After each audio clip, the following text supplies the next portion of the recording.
Sejarah perkembangan Islam di bumi Indonesia tidak terlepas dari peranan para ulama yang terus berjuang menyebarkan ajaran Islam melalui berbagai cara agar dapat diterima masyarakat Indonesia yang pada saat itu mayoritasnya masih menganut agama lain. Salah satu kota di Indonesia yang mempunyai napaktilas sejarah penyebaran Islam terbesar yaitu daerah Banten, Jawa Barat. Banten dikenal sebagai daerah Islam, daerah religius sejak masa Kesultanan. Itu dimulai dari abad ke-16 ketika proses peralihan kekuasaan dari kerajaan Sunda ke kerajaan Islam. Dimulai dari Panembahan Maulana Hasanuddin sebagai raja pertamanya, tapi kemudian menjadi sultan pertama di Nusantara yang di bawah kekuasaan kerajaan Turki Utsmani di masa Sultan Abdul Mafakhir di abad ke-17 awal.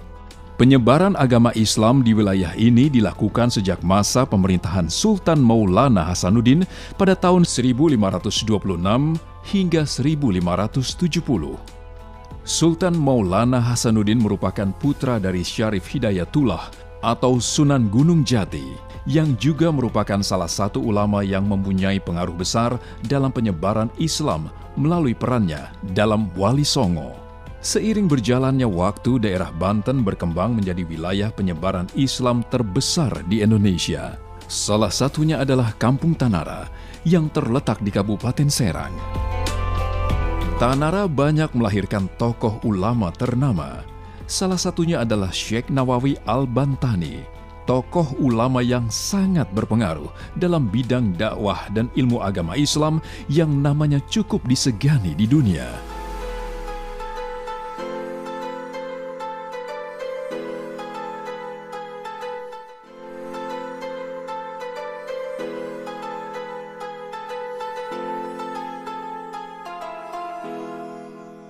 Syekh Nawawi lahir di desa Tanara. Nah, disinilah rumah pertama beliau di Tanara, namanya sekarang Kampung Pesisir, Desa Pedalaman. Dulunya Tanara, karena jadi satu dengan tempat lahirnya Syekh Nawawi yang di Desa Tanara, namanya Maulid Nawawi. Ini namanya Bait Nawawi, bekas rumahnya Syekh Nawawi. Di sini beliau tinggal dan disinilah beliau pertama sekali menginspirasi mengarang kitab. Kurang lebih 115 kitab yang dikarang oleh Syekh Muhammad Nawawi. Sekitar tahun 1833, Syekh Nawawi kembali ke kampung halaman dengan bekal ilmu pengetahuan Islam yang luas.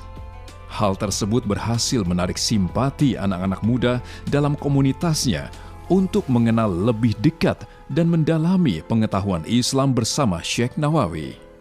Pada masa itu pemerintah kolonial Belanda masih menguasai tanah Jawa. Kebebasan dalam melakukan dakwah maupun pengajaran Islam masih sangat sulit untuk dilakukan.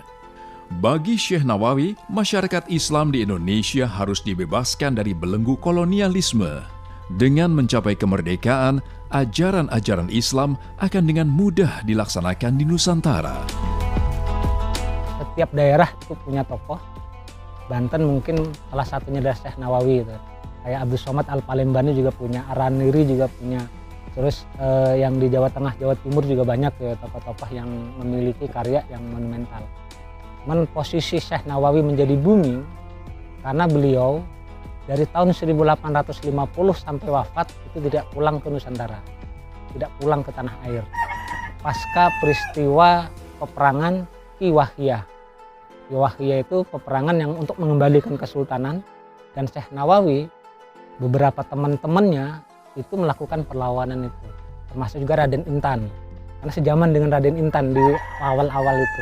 Dengan peristiwa-peristiwa itu kemudian Syekh Nawawi dari mulai tahun 1850 mulai tidak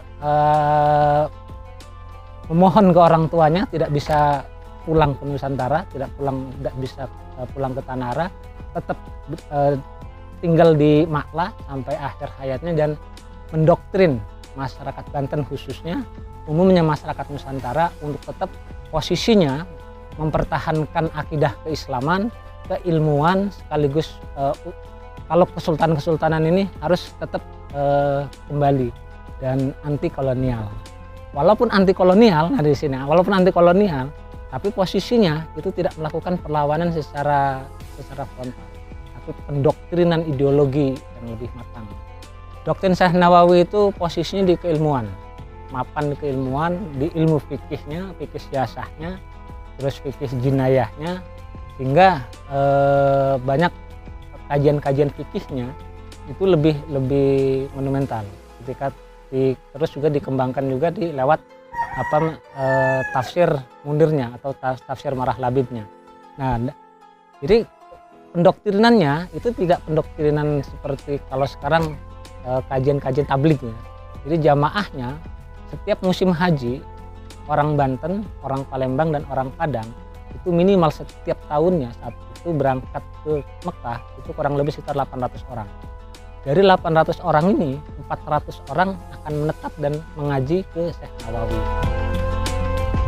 Berdasarkan latar belakang pendidikan yang diperolehnya dari para guru besar asal Mekah dan wilayah Timur Tengah lainnya, Syekh Nawawi menjadi pengajar dan sangat bersemangat untuk memberikan pengajaran agama, sehingga namanya cukup berpengaruh terutama dalam dunia pendidikan dan dakwah Islam di Mekah. Di puncak karirnya, Syekh Nawawi menjadi guru besar di Masjidil Haram dengan jumlah murid lebih dari 200 orang dari berbagai negara. Syekh Nawawi menjadi warna tersendiri yang menarik perhatian banyak para penuntut ilmu. Tidak hanya di kota Mekah, nama Syekh Nawawi juga terkenal di kalangan negara Timur Tengah lainnya karena metode pembelajarannya yang efektif sebagai dakwah Islamiyah. Hal ini pun dibuktikan dengan banyaknya murid Syekh Nawawi yang berhasil dalam bidang pemikiran. Ya, jadi sebelum kita bicara Syekh Nawawi, 1 abad sebelumnya juga ada satu tokoh yang karyanya juga cukup banyak. Itu adalah Syekh Abdullah bin Abdul Qahar di tahun 1760 sampai 1780-an. Dokumen-dokumennya juga banyak terkait dengan penggabungan seluruh tarekat, termasuk juga ilmu politik, fikih siasah, fikih jinayahnya. Karya dari tokoh ini di abad 18, kemudian di abad ke-19-nya muncullah tokoh yang kita kenal hari ini adalah Syekh Nawawi Al-Bantani. Dan Syekh Nawawi Al-Bantani itu posisinya itu di masa transisi antara pemerintahan Kesultanan dan pemerintahan Hindia Belanda. Karena pemerintahan Hindia Belanda itu menghapus Kesultanan Banten itu di tahun 1828, sehingga di fase itulah Syekh Nawawi mulai berangkat pendidikan ke tempat-tempat tertentu dan wilayahnya itu masih rawan konflik. Masih rawan konflik, hampir semuanya masih terjadi pertempuran di mana-mana, sehingga karena bapaknya Syekh Nawawi ini juga seorang qadhi, seorang penghulu di masa Kesultanan, kemudian di masa pemerintahan Hindia Belanda tetap masih diangkat sebagai pegawai pemerintahan Hindia Belanda khusus di bidang keagamaan. Perjalanan Syekh Nawawi Al-Bantani menjadi seorang ulama yang disegani tidak terlepas dari didikan sang ayah yang terus memberikan motivasi dan dukungan dalam memperdalam agama Islam. Syekh Nawawi melahirkan berbagai karya yang luar biasa dalam bidang tafsir, fikih, sastra, dan bahasa Arab atau yang biasa disebut dengan ilmu nahwu dan syaraf. Selain itu, beliau juga menulis banyak buku yang berhubungan dengan sejarah pada masa Nabi Muhammad. Hingga saat ini, karya Syekh Nawawi banyak dipergunakan sebagai referensi literasi agama Islam di dunia, khususnya Indonesia dan di negara-negara kawasan Timur Tengah. Jadi posisinya Syekh Nawawi ini kalau melihat dari karya-karyanya yang kita masih temui di pesantren-pesantren khususnya di Banten, umumnya di Tanah Jawa, di Nusantara, beliau lebih mempermudah kajian-kajian Islam dari beberapa ilmuwan-ilmuwan di luar, kemudian disaring dan diadaptasi dan dijadikan sebagai acuan ilmu fikih, khususnya di ilmu fikih. Masuk juga hadisnya di hadis arba'in itu, jadi banyak apa yang dipakai di masyarakat itu dipersiapkan dalil-dalilnya, dipersiapkan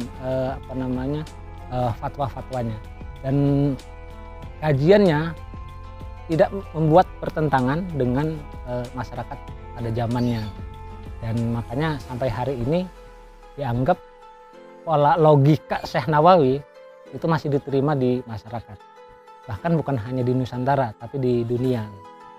Melalui tulisannya, Syekh Nawawi Al-Bantani berhasil menunjukkan bahwa warisan pesantren tidak terbatas hanya pada tradisi bicara, melainkan juga perbuatan dan tulisan. Oleh karena itu, fenomena Syekh Nawawi dan pengaruhnya hingga kini masih begitu nyata tertanam kuat dalam masyarakat Islam. Karya yang ia wariskan tetap digumuli para santri di seluruh pelosok Nusantara hingga di negara-negara Timur Tengah, sampai ke Malaysia, Thailand, dan Filipina Selatan. Dari sekitar 100 karya beliau, memang kebanyakan berupa syarah atas karangan ulama terdahulu. Perjalanan beliau menuntut ilmu ditempuh di beberapa negeri. Salah satu di antaranya adalah negeri Mekah, Madinah, Syria, Mesir, dan ada yang mengkisahkan bahwa beliau sampai belajar ke negeri Palestina. Nawawi muda punya guru, namanya adalah Syekh Zaini Dahlan dan Syekh Sayyid Ahmad Nahrawi. Syekh Sayyid Ahmad Nahrawi dan Syekh Zaini Dahlan termasuk guru yang membentuk karakteristik keilmuan Nawawi muda. Dari sinilah Nawawi muda terbentuk menjadi sosok ulama yang punya kemampuan intelijensia atau intelektualitas tinggi di atas rata-rata para penuntut ilmu di negeri Mekah. Dikisahkan oleh Christian Snog Hurgronje, seorang sarjana budaya Oriental Barat yang melakukan kunjungan langsung ke kota Mekah untuk melakukan riset dan datang untuk bertemu langsung dengan Syekh Nawawi untuk menghadiri majelis pengajian Syekh Nawawi di kota Mekah. Sepanjang pertemuannya, Snog melihat Syekh Nawawi aktif melakukan kajian dalam forum intelektual. Kegiatan tersebut menarik cukup banyak atensi dari kaum pelajar maupun ulama, baik dari kota Mekah maupun negara Timur Tengah lainnya. Forum tersebut disampaikan dalam bahasa Arab, Melayu, dan juga Jawa. Syekh Nawawi lebih banyak dijuluki sebagai Sayyid Ulama Al-Hijaz karena telah mencapai posisi intelektual terkemuka di Timur Tengah.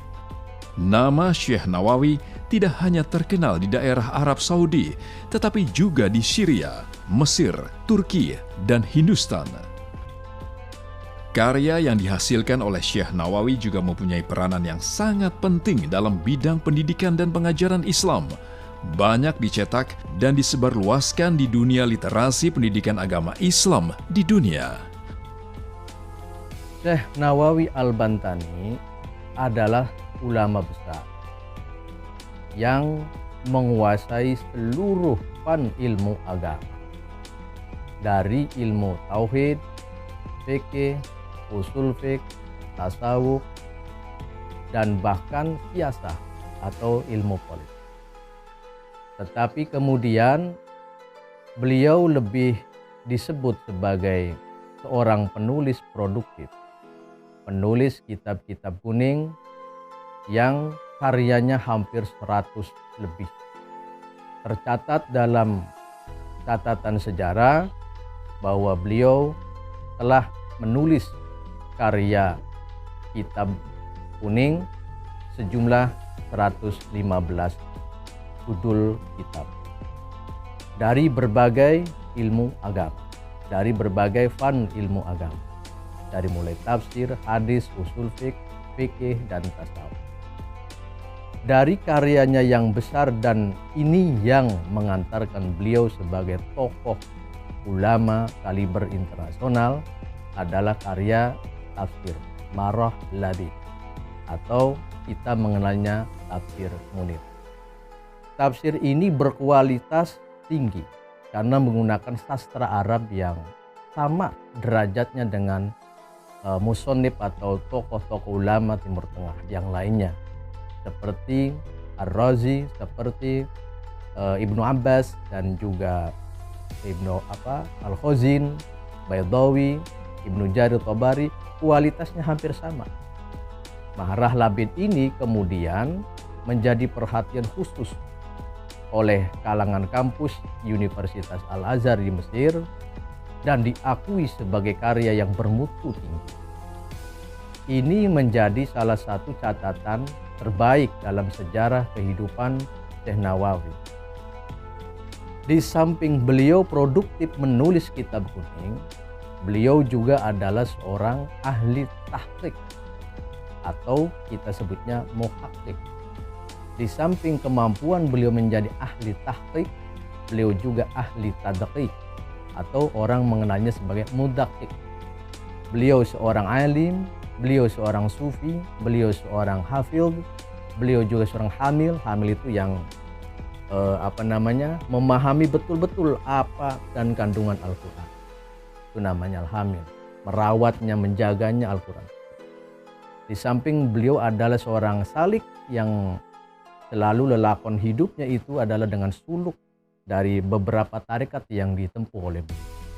Beliau dikenal sebagai sufi besar, meskipun tidak memposisikan sebagai khalifah tarekat atau mursyid tarekat, tapi beliau adalah sufi besar waktu itu. Dari karya yang monumental Marah Labid ini, kemudian beliau dikenal sebagai Sayyid Ulama al-Hijaz. Sayyid Ulama al-Hijaz itu pemimpin para ulama-ulama yang ada di negeri Hijaz. Yang memberi gelarnya itu justru adalah ulama-ulama besar yang ada di Universitas Al-Azhar Mesir. Kemudian beliau juga dikenal sebagai Nawawi, Imam Nawawi kedua. Yang pertama adalah Imam Nawawi, Muhyiddin An-Nawawi, yang masyhur sebagai Imam Madhab Syafi'i. Syekh Nawawi ini termasuk digelari sebagai Imam Nawawi kedua karena kemampuan menguasai ilmu agamanya yang detail. Maka disebut beliau adalah Bahrul Fahamah atau dikenal Al-Alim Al-Allamah. Syekh Nawawi ini kemudian pula disebut sebagai Imamul Haramain, imamnya warga atau umat Islam yang ada di Haramain, Makkah dan Madinah. Karena popularitasnya, intelektualitasnya, ketinggian ilmunya, keluasan paham agamanya mengantarkan beliau digelari sebagai Imamul Haramain. Sebagai pula Sayyidul Ulama al-Hijaz, juga disebut matahari dari Jawa. Sejarah napaktilas religi Syekh Nawawi Al-Bantani adalah tonggak terjadinya sebuah revolusi dalam penyebaran maupun pendidikan agama Islam. Sudah sepatutnya jejak napaktilas Syekh Nawawi menjadi sebuah konservasi sejarah religi yang menjadi aset penting bagi tanah air.